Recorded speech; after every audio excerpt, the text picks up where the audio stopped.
Hello and welcome to Health Matters on Channels Television. Thanks for staying with us. I am Mary Alale Yusuf. There are over 100 different types of arthritis, and they all have one thing in common: pain. Arthritis is the inflammation of one or more joints. The most common type is osteoarthritis, which occurs when flexible tissue at the ends of bones wear down. According to the World Health Organization, about 528 million people were living with osteoarthritis globally in 2019, up by 113% from 1990. Statistics put the prevalence at about 150 million cases per year in Nigeria. This condition tends to increase in prevalence with age and affects more women than men. My guest on the show is a consultant, orthopedic and joint replacement surgeon at the National Orthopaedic Hospital, Igbobi, Lagos, Dr. Wakil Lawal. You're welcome to the show, sir. Yeah, thank you for having me. Now, from what I know, usage causes wear and tear. So, isn't wearing down of flexible tissue an inevitable thing? Yeah, you're actually right with that. But I'll start from the basis so that audience can actually follow us. Now, what do we call arthritis? Is an inflammation of the joint. It's derived from a Greek word arthros, which means joint. And joint is point in the body where 2 or 3 bones meet. And we all know the function of the joint. It allows us to move our parts in different shapes. So you can see them, unlike tree, there's only stand, but you can sit down, you can lie, you can bend. So that's the function of the joint. Now linking it to what we have on our doors, it has hinges that allows the doors to move in and out. You understand? As you continuously use this, the area where you're going to find fault initially will be at the point of the connection. Of the joining. The same thing is applicable to what we have. But joint in the body is so fashioned in such a way that the ends of the bones are covered with tissues. Soft tissue, we call it cartilage. And if you look at this picture that I'm showing you, these are like cartilage covering the end of the joint. Okay. And now what does the cartilage does? It offers the joint, the end of the bone, smoothness. You know, when 2 surfaces are rubbing, there's tendency to be friction.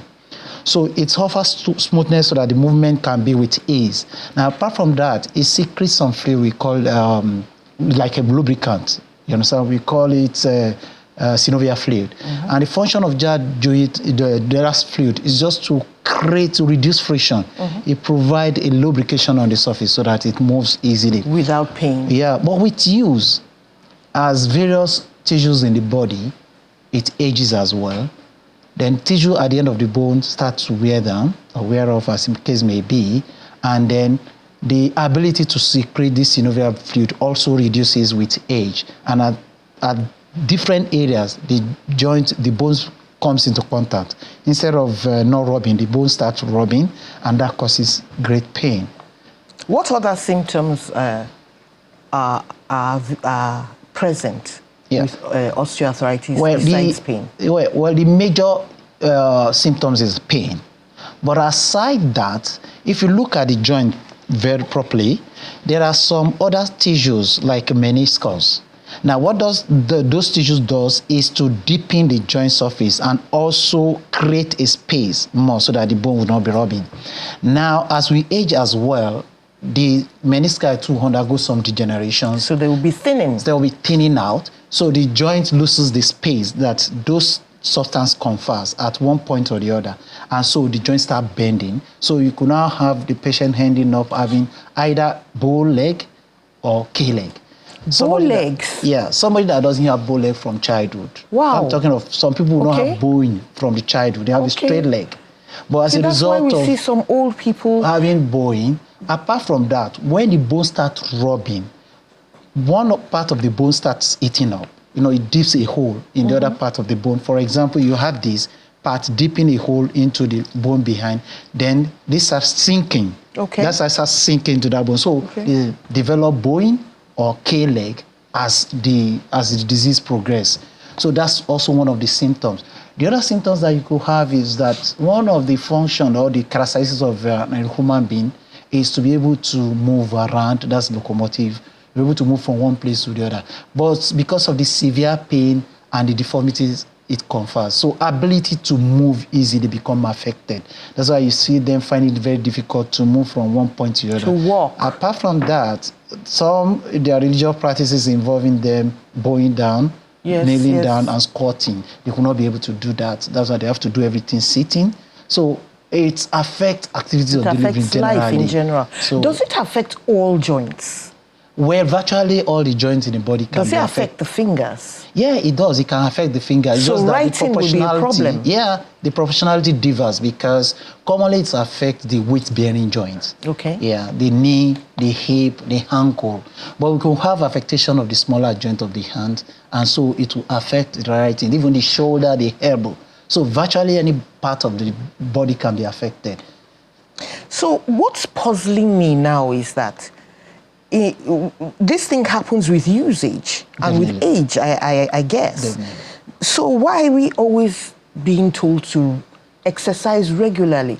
Isn't that an additional stress upon the joints? No, not really. We actually need to understand the part of how does it happen. Really, like I said earlier, it affects commonly the weight-bearing joint. Okay. Now, the weight the body carries, each and every individual of us weighs about 70 to 80 kg. Hopefully. Imagine a joint carrying 80 kg of weight, more than a bag of rice every day.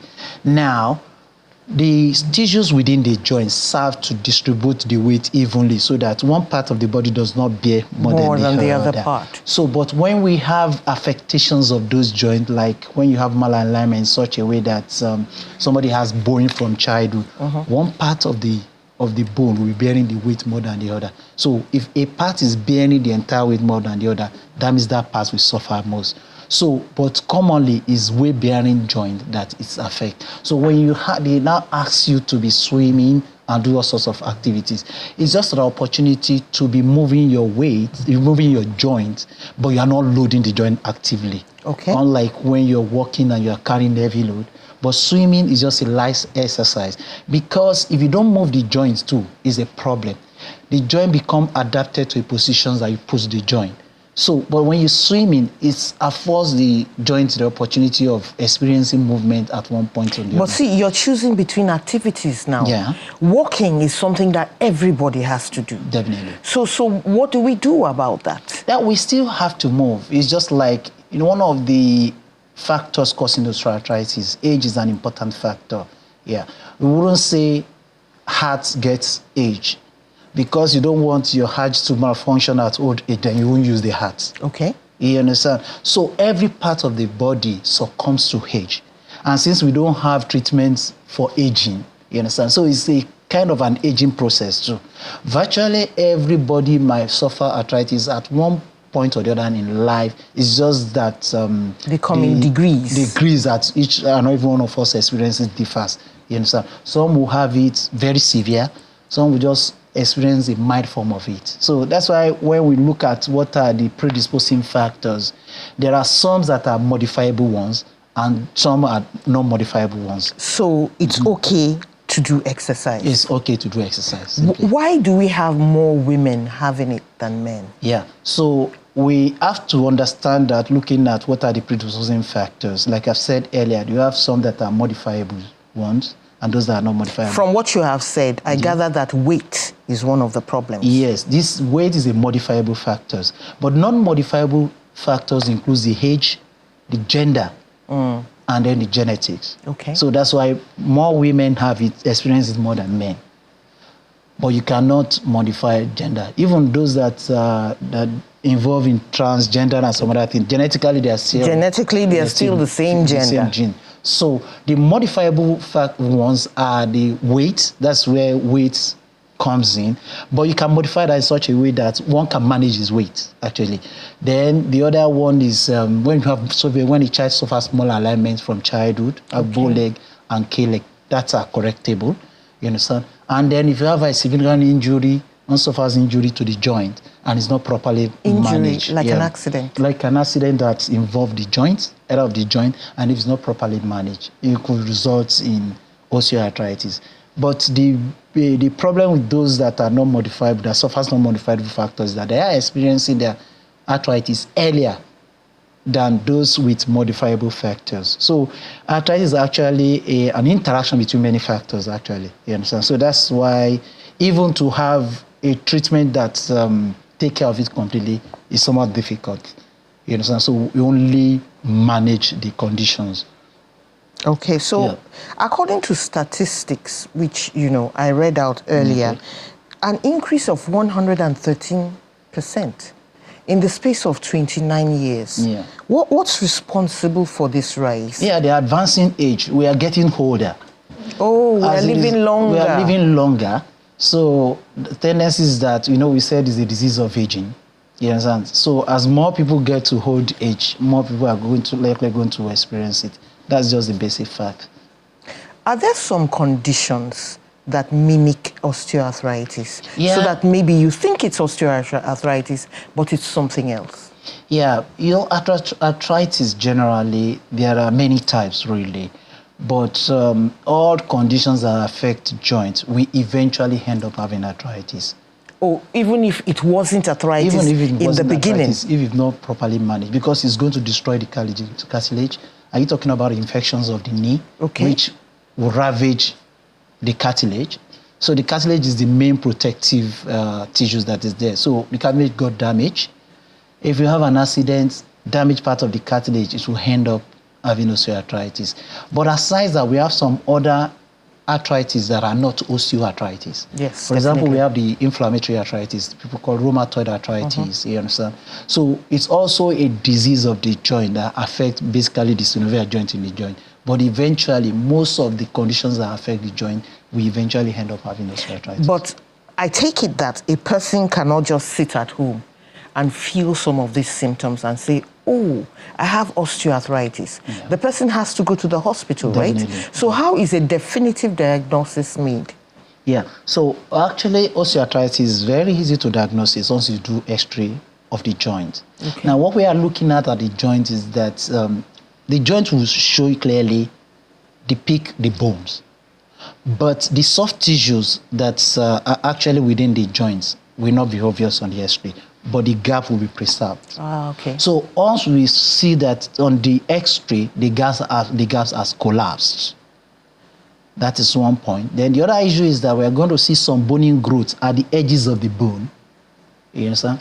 And also because of the continuous rubbing of the bone against each other, the bone surface becomes thickened. So it's going to show clearly on the X-ray. So having those features, we can quickly make the diagnosis of osteoarthritis in the individual. You understand? But the diagnosis is made with X-ray actually. Okay, so can this osteoarthritis, from what you're saying, it can't exactly be prevented. How can it be delayed, at least? Yeah, actually, so it can be delayed. One is that if you look at it, let's start from looking at the factors. I said something about the modifiable factors.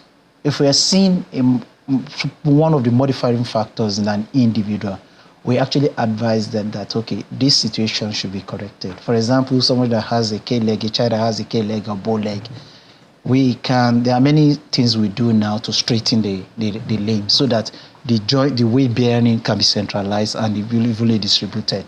Okay. If someone is obese, we can counsel them to shed some of their weight and some other things. If you have an injury to the joint, that you seek attention at the hospitals, to properly manage the joint, you delay the onset of osteoarthritis. Apart from that, for those that have developed the frank osteoarthritis and we feel that it's still in the early phase, there are some advice that we give them. One of the factors that speed up the process is when you are loading the joint unnecessarily. Okay. Now, squatting, we have some cultural habit in our own environment. We see it on low seats like kitchen stool and some other thing. So those things, it's crowded your joint so much that you are loading the joint and further speed up the wear of the cartilage. So also we try to ask people to not squat for a long time and some other thing. Yeah, I think those then to involve in some exercise, some aerobic exercise like swimming that you said. Then there is a process that actually is a normal process with aging. The muscles of our thigh tends to lose some strength as we get older. We call it sarcomia. So we send them for physiotherapy to strengthen, for activities that will strengthen those the muscles muscles of the thigh, so that the movement, the biomechanism of the joints can function well. There's actually lots that one can do. Yeah. So all those processes are trying to slow down the progressions. Okay. But once osteoarthritis are setting, it's slightly progressed. The natural history is that it will progressing to the end stage. But the speed of progression can be delayed, can be slowed through those processes. So what treatment options are available to people with this condition? But we will let you stay with that question for a while we go for a short break. We're going on a short break now. Please stay with us until the other side. Welcome back. 0808 054 2233 is the number to call if you have questions on this subject. You can also send a message at CTV_Mary A, or send me email to moalale@channelstv.com with any questions that you have. So we were going to talk about treatment options. Yeah. Treatment of osteoarthritis depends on the stage at which you are coming in contact with the patient. We've divided it into various stages, like 1 to 4 by X-ray classifications. But let me put it at early and the late stage. Now, in the early phase, the only thing the patient experiences is just the pain, but his ability to move around is still intact. Okay. Well, most people who experience pain when they sit for a long time and about standing up, they feel some pain and some little stiffness, but it becomes freer as they move. So what we do at that stage, we look at the factors that might be responsible, especially the modifiable factors in the patient, and look at what can we do to modify those ones. Now, if the patient is obese, like we call it like lifestyle modification, if the patient is obese, we try to counsel him to him or her to shed some weight, and then the positions to adopt. Most times we try to teach the patient, and then we send him for physiotherapy to strengthen the muscle around the joint. Then we give some pain medications to relieve the patients of pain. So lifestyle modification, physiotherapy, and pain medication, that's what we do in the early phase. How comfortable can these things make a patient? Can it at least eliminate the pain? Yeah, it does. It eliminates the pain. It makes the movement easier. But, you know, as I've said, it's a progressive condition. So the patient can be off pain for months. But when events reoccur, you understand, when it gets aggravated. It could come up again. So let's quickly take this call from Momo. Hello, Momo. Momo is calling from Ogun State. Good afternoon. Good afternoon. What's your question? My question is that how about I want to make inquiry from the doctor. The pain in the bone at my right hand. I have a pain in the bone right from the shoulder. I don't really know what is the cause. This pain you said from the shoulder. Yeah. So does it radiate down the arm? Down. I have a pain in the bone. Pain in the bone at the shoulder. Okay, Mr. Momo, pain in the shoulder radiating down the arm could be from your neck and could be from the shoulder. So that's why it's very important go to the hospital, let them differentiate between the pain that is coming from the neck and is radiating down to your arm, or the pain from the shoulder that is coming down to your arm. It could be a degenerative changes in the neck, like osteoarthritis in the neck too. Osteoarthritis in the neck? Yeah, that's what we call cervical spondylosis, because it's stack of bone. You have stack of bone in the neck, and in between them there are cartilage and the golgi disc, and there are joints too. But the neck isn't used that much. Yeah, you use it. You move your neck. It's any joint where you have moved. You have a dog moving in and out, so you could have problem at the hinges, like we've said earlier. So we need to actually differentiate from the neck pain or pain coming from the shoulder. There could be pain from the shoulder. We have some soft tissue around the shoulder too that could cause some pain. And that situation might just need exercise and some pain medications, and it will get relief. But if it's the neck, we also need to know what extent has it affected your neck. Does it cause weakness in the arm? Do you have any abnormal sensations in the arm as well? And also so forth. So that's why it's very important. You need to go to the hospital to let them discern where the pain is coming from, and then they'll be able to treat you accordingly. I won't be able to do justice. Definitely not, without an examination. Yeah. Okay, so there you have it, Momo. You need to go to the hospital to get the doctor to take a look at you. Now, back to the treatment also. So that is when the patient presents early. But when you get into the late stage, that means when you have end-stage osteoarthritis, all those non-operative measures may not work again. So you may have to do an operation. So we may have to do an operation. And the beauty of that operation is that it reduces the pain to the barest minimum or completely remove the pain. If the individual is also suffering from deformity as a result of the osteoarthritis, maybe the leg becomes K or becomes bow, the surgery also corrects the deformity. Okay, let's quickly take a call again. We're getting another call. Hello. Thank you. Hi, Joseph. What's your question? My question is that I have waist pain. I didn't get that. I get waist pain. Where's the pain? Okay. Yes. All right. I guess that's his problem. So what do you have to say about waist well, pain? Mr. Joseph, waist pain is also an aging process. You know, we saw osteoarthritis affect virtually all the joints in the body. Now, there is a particular one that affects the back, lower back too. It will affect lower back as it affects the neck of the joint, affects the lower back as well. So we call it degenerative spine disease. Now, it comes with pain and stiffness at the back.